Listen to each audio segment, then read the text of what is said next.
Good morning. This morning's scripture will be read, from Titus chapter 1. Titus chapter 1, verses 10 through 16.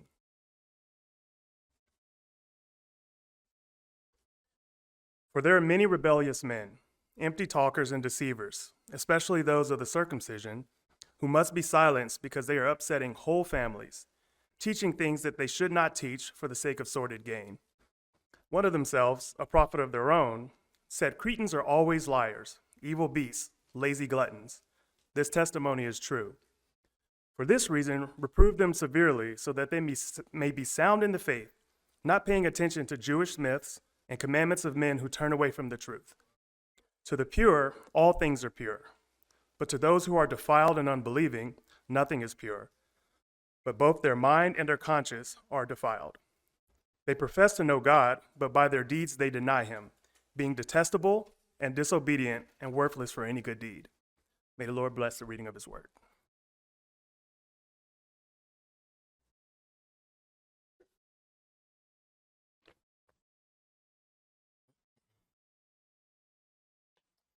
Good morning, Sun Valley.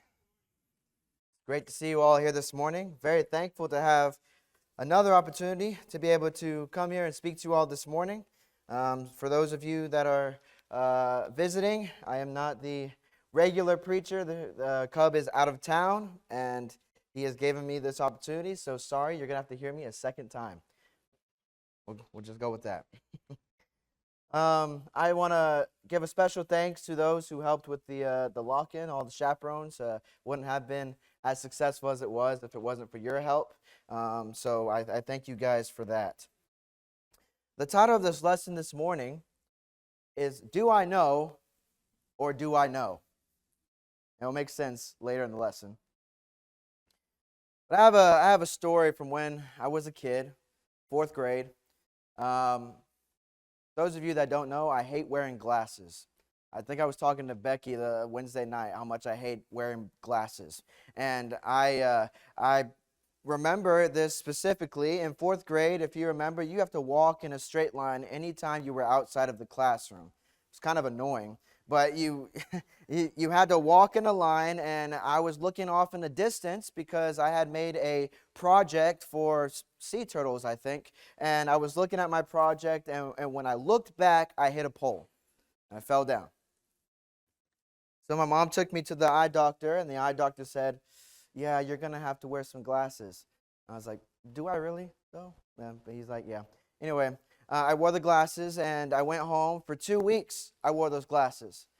And every day I kept telling myself, I hate wearing these glasses. I hate them. They hurt my nose. I hate them.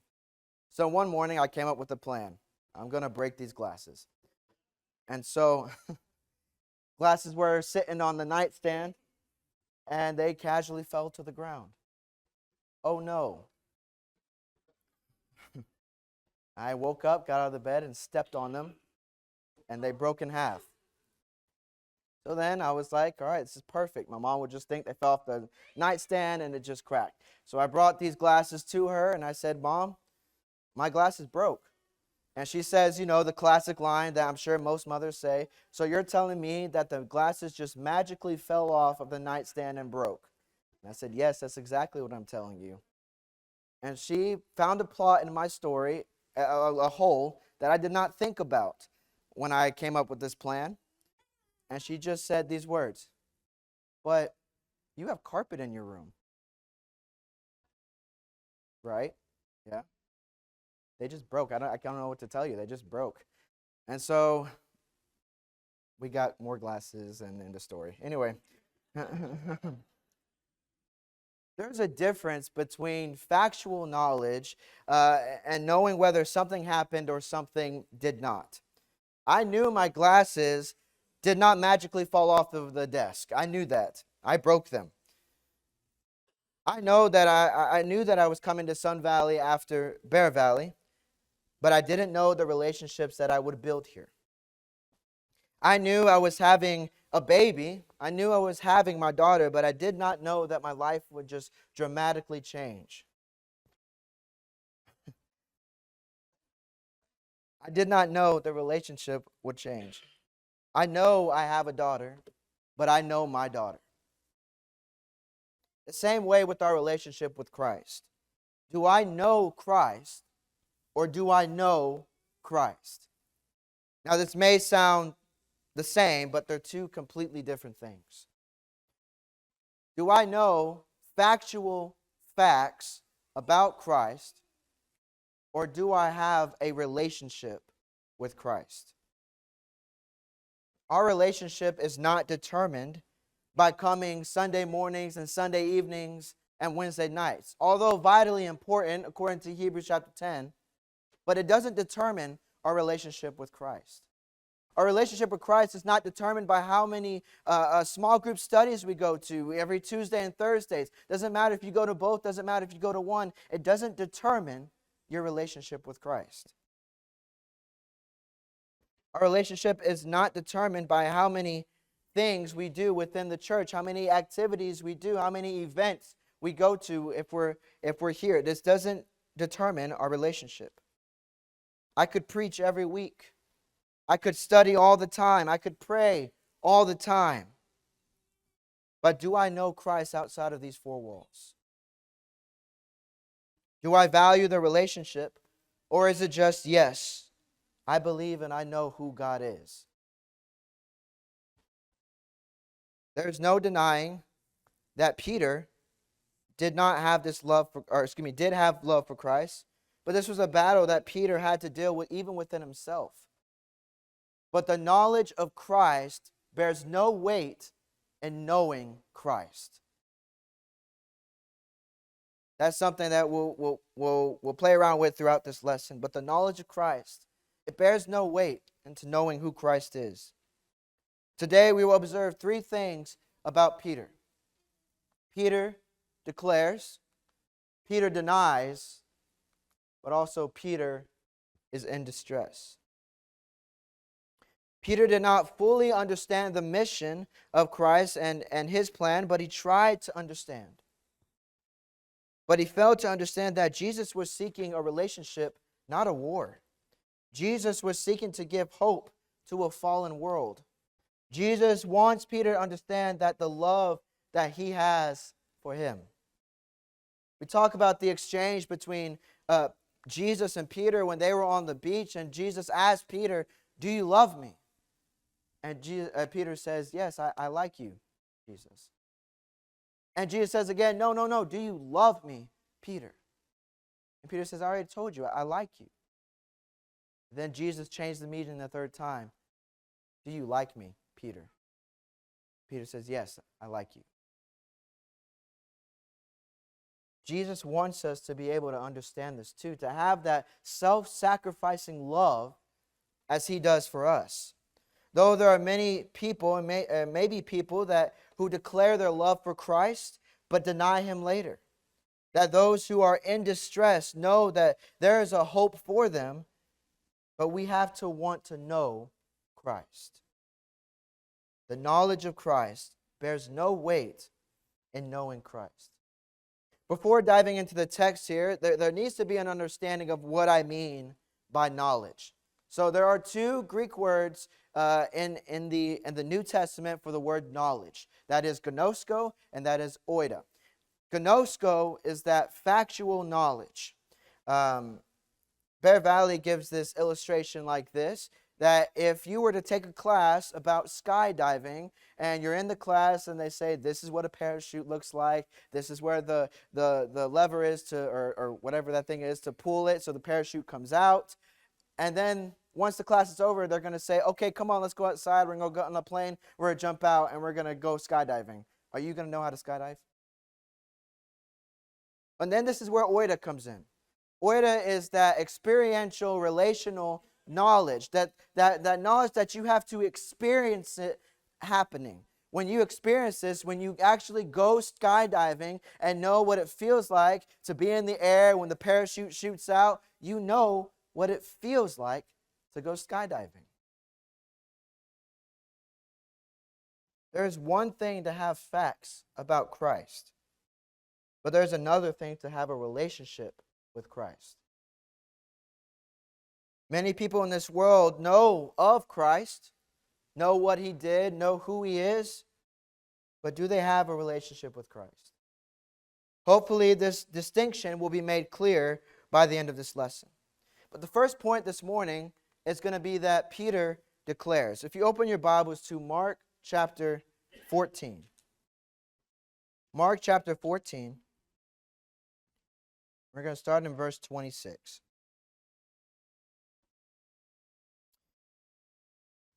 Verse 26, it says, "After singing a hymn, they went out to the Mount of Olives, and Jesus said to them, 'You will all fall away, because it is written, I will strike down the shepherd, and the sheep shall be scattered. But after I have been raised, I will go ahead of you to Galilee.'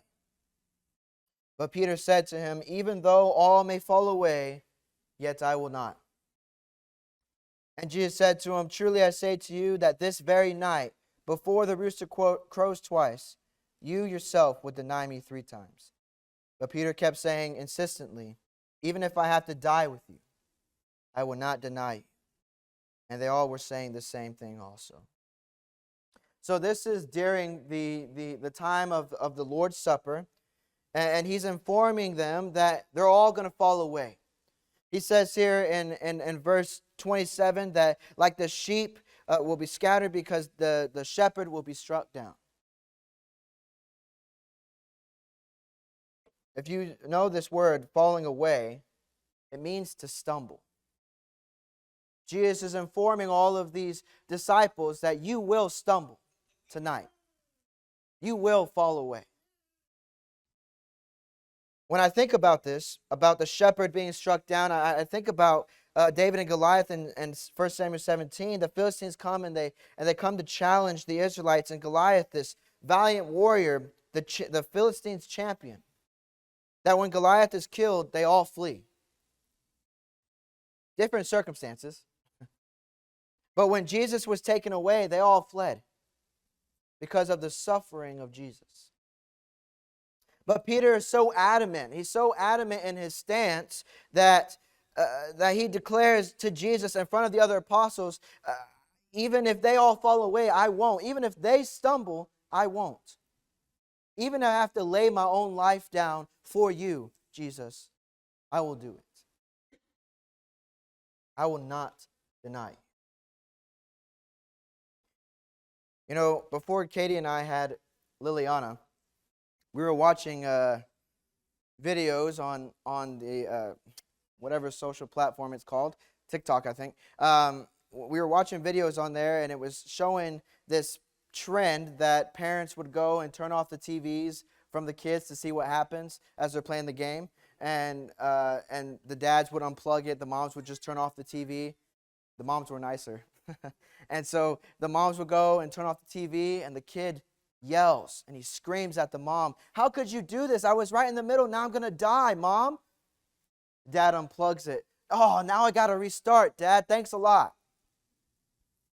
After we watched those videos, we said, we're not letting Liliana watch any TV. Come to find out, we were wrong. Turns out that we can't clean if she's not distracted. You know, we would fold the clothes, and then she would take them off the bed. And then we would refold them, and then she would take more out of a basket. So we were like, all right, let's just sit her here, watch TV while we go do this. Yeah, we broke that real quick. Anyway. But other times, when we make a statement and declare that we would never do that, and when it comes, do we carry that same answer? We think about when they came to arrest Jesus. Peter cuts off the ear of the servant there. Imagine the confusion on his face when Jesus healed that man's ear. Making the statement that of never denying him, I would lay my life, and here I am, I'm proving it to you, I'm taking out my sword and cutting off the ear. And then Jesus heals his ear. Feeling unsure why Jesus maybe healed this man. Not understanding the mission of Jesus. Still having this mindset of a physical kingdom. But now Jesus is taken away. And this man who you thought was going to rule over the Romans and destroy your enemies, is now arrested by your enemy. Now doubts begin to arise. Was all this even real? Did I waste 3 years following Christ? Maybe I spoke too soon. Do you think that some people share the same feeling when they first become Christians? Before they become baptized, and they are full of excitement and energy and zeal. But on that first trial, on that first obstacle that comes their way, it's not an easy obstacle. What do you think is going to go through their minds? Did I rush into this? Maybe this wasn't the right choice for me. I did not expect life to be like this. My parents and my friends, they were right about following Christ. Do you think that some people share the same feelings, even being Christians for so long? I know I declared to love and obey Jesus, but is it even worth it? I know I declared that I would never do anything that contradicted with services or activities of the church, but maybe just this once. I know I declared to God and myself that going to services was important, but I'm just super tired today. There can be statements that are made that are never followed through. Statements like, I believe in Jesus, but I still want to go do what I want to do. I believe in Jesus and in the Son of God, but that still is not enough for him to dictate what I do with my life. I believe Jesus is the Son of God, that I would lay down my life for him, and that I would never deny him. But then you have to ask yourselves, do I know Jesus, or do I know Jesus? Do we make the general statements that I know who he is, I know I must go to services, I know I must be at certain events, I know that he loves me, but it's okay to do what I want because he'll just forgive me anyway. But it's okay to not go to services every time because he'll forgive me. But it's okay because God is love and he'll love me no matter what. Then you only gnosko. You only have the facts about Jesus. You don't oida Jesus. There is no relationship there. Peter wanted to have that oida relationship. He wanted to have that relationship with Jesus. He vows to be there for Jesus. Even when everyone else scatters, I will be there. He vows to lay down his life for Jesus. But Jesus warned Peter and the rest of the apostles, this is what's going to happen. You're going to stumble. You're all going to fall away. And Peter, you will deny me before the rooster crows twice. In Mark chapter 14, go into verse 66. Mark chapter 14 and verse 66. As Peter was below in the courtyard, one of the servant girls of the high priest came. And seeing Peter warming himself, she looked at him and said, you also were with Jesus the Nazarene. But he denied it, saying, I neither know nor understand what you are talking about. And he went out onto the porch. The servant girl saw him and began once more to say to the bystanders, this is one of them. But again, he denied it. And after a little while, the bystanders were saying again to Peter, surely you are one of them, for you are a Galilean too. But he began to curse and swear, I do not know this man you are talking about. Immediately a rooster crowed a second time, and Peter remembered how Jesus had made the remark to him, before a rooster crows twice, you will deny me 3 times. And he began to weep. After Jesus is arrested, Peter follows from a distance.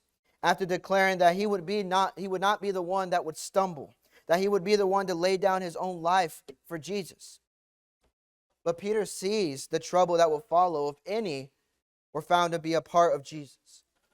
And Jesus' foreshadowing always comes to fruition.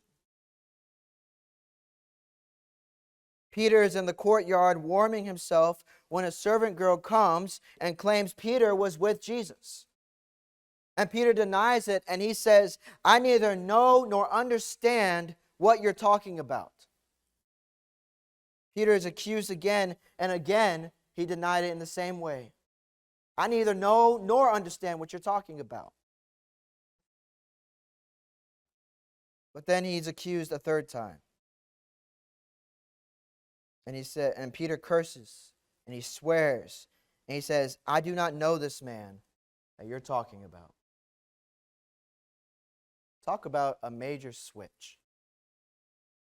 From declaring that he would never deny Jesus, to declare that he would lay down his own life for Jesus. But when the opportunity came for him to defend Jesus, he denied him. But I want you to notice the words used here by Peter. In verse 68, I neither know, oida, nor understand. I do not know, oida, in verse 71, this man that you're talking about. Talk about a huge denial. What Peter is telling the people, what Peter is telling the servant girl, is that I have no relationship with this man. I have no knowledge of this man. I don't even know who this man is. Flip over to Luke chapter 22. Luke chapter 22, verse 61. Luke 22 and verse 61. It says, the Lord turned and looked at Peter. And Peter remembered the word of the Lord, and now he had told him, before a rooster crows today, you will deny me 3 times. Imagine getting in trouble with your parent, and it seems like your parent has to get after you about the same thing over and over again. And it gets to a point where they sit you down and they're talking to you and they say those words that just cut so deep. I'm not angry, I'm just disappointed. Jesus looks at Peter in this disappointment, this sadness. A reminder to Peter that he had made these strong declarations to Jesus. And Jesus foreshadowing what would happen. And these things are happening. And before the rooster crows, Jesus looks at him. Denial can be a verbal and nonverbal thing. Verbally, we can say that we don't know Christ. We can tell our friends that I know Jesus, but I enjoy doing what I like. We can verbally choose things over Jesus. We can verbally choose to deny Jesus and pretend to have a relationship with him. But by non-verbally, who do we prioritize? We prioritize our friends and our families and our possessions. Do we prioritize pleasing people over God? Do we choose not to defend the word when there's an opportunity given? You think back to when Paul was writing to Timothy, and he tells Timothy, God did not give us a spirit of timidity. But you're ashamed, Timothy. You're ashamed of my chains. You're ashamed of the gospel. And here are all these false teachers presenting these false truths, and you're not saying anything about it. You're letting it happen. Does that happen today in our lives? Are we ashamed? Do we deny Christ in a non-verbal way? When temptation enters our minds and our hearts, do we not deny God and give in to those temptations? When the persecutions and sufferings come our way, do we deny Jesus to save our own life and possessions and friends and family? Now imagine Jesus looking at you with that disappointment, with that sadness. The sadness in his eyes because he longs for that relationship with you. But we have denied him at some point in our lives. We have given in to the temptation at some point. We have given in to the wants of our friends and our families. We have given in to the priority of our flesh. We have told God and we have told Jesus that these things are worth more than what you have done for me. Those things that we have said and we would never do and never fall into, but do. Those things that we have vowed to God, but when the time came, it was a broken promise. Jesus is disappointed because he longs for that relationship with you. He longs for that relationship with Peter. But Peter denied having any knowledge or relationship with Christ, and then the rooster crowed. Now Peter is in distress. Mark chapter 14 and verse 72. Immediately a rooster crowed a second time, and Peter remembered how Jesus had made the remark to him, "Before a rooster crows twice, you will deny me 3 times." And he began to weep. Now here's why the story shifts. Peter weeps. Peter knows what he did was wrong. Peter knows of the promises that he had made to Jesus. But when those events came to pass, those promises were broken. And Peter was grieved. He was upset. Not just because of the things he did, but because of the damaged relationship he had with Christ. Here's the biggest difference between knowing factual facts about Christ and knowing Christ. Is when you feel remorse for what you did. There's an example that I was taught by an instructor. And it gives this image of a husband and a wife. And the wife she goes and she meets someone new. And she's been spending days with this person. And she comes back and she tells the husband that she has met somebody new. But she doesn't want a divorce from you. She still loves you. But she wants to give you Sundays and Wednesdays, but the rest of the days she wants to give to this other man. How is that going to make you feel as the husband?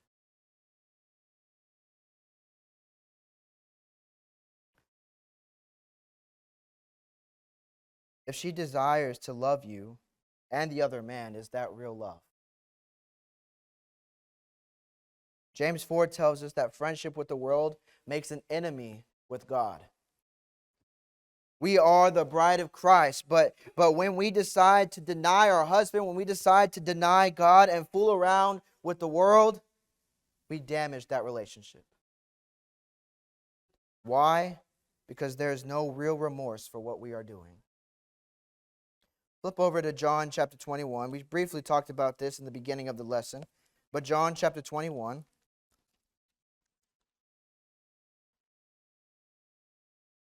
Starting in verse 15.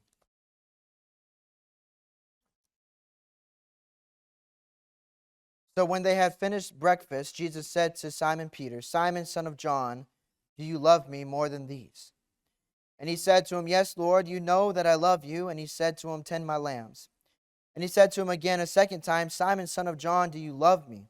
And he said to him, "Yes, Lord, you know that I love you." And he said to him, "Shepherd my sheep." And he said to him a third time, "Simon, son of John, do you love me?"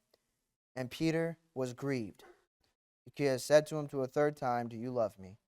And he said to him, "Lord, you know all things. You know that I love you." And Jesus said to him, "Tend my sheep." Peter is asked by Jesus if he loves him. And 3 times.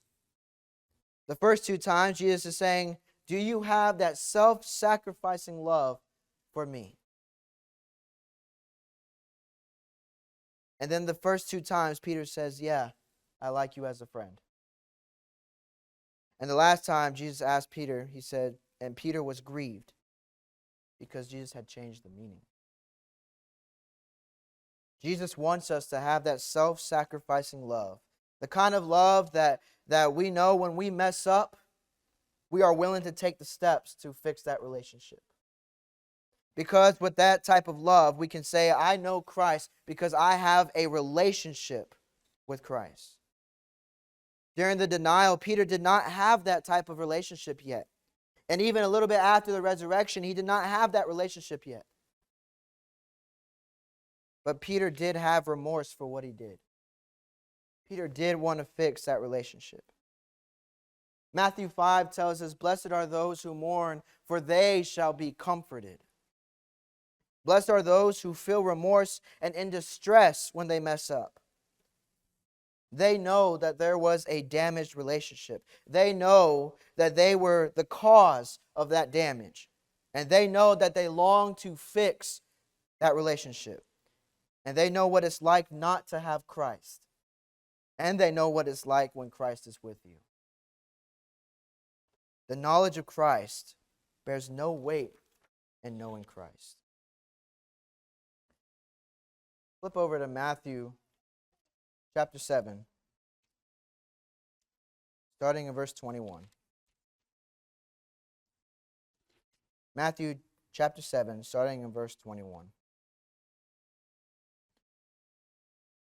It says, not everyone who says to me, Lord, Lord, will enter the kingdom of heaven, but he who does the will of my Father who is in heaven will enter. And many will say to me on that day, Lord, Lord, did we not prophesy in your name? And in your name cast out demons, and in your name perform many miracles? And then I will declare to them, I never knew you. Depart from me, you who practice lawlessness.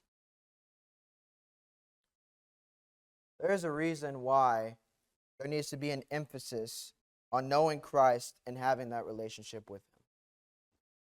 In Matthew 7, verse 23, it says, depart from me, I never gnosko you. And what this means is, I have never recognized you. If you allow me to put this in a modern context, many will say, Lord, Lord, did we not go to church every Sunday morning and Sunday night and Wednesday nights? Many will say, Lord, Lord, did we not go to small Bible studies every week? Did we not give 10% of what we prospered? Did we not teach your word at church? Did we not lift prayers and services before we ate? Jesus says, only those who do the will of my Father will enter the kingdom of heaven.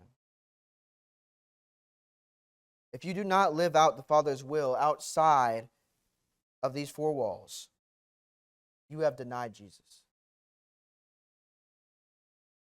You have done your will and not His.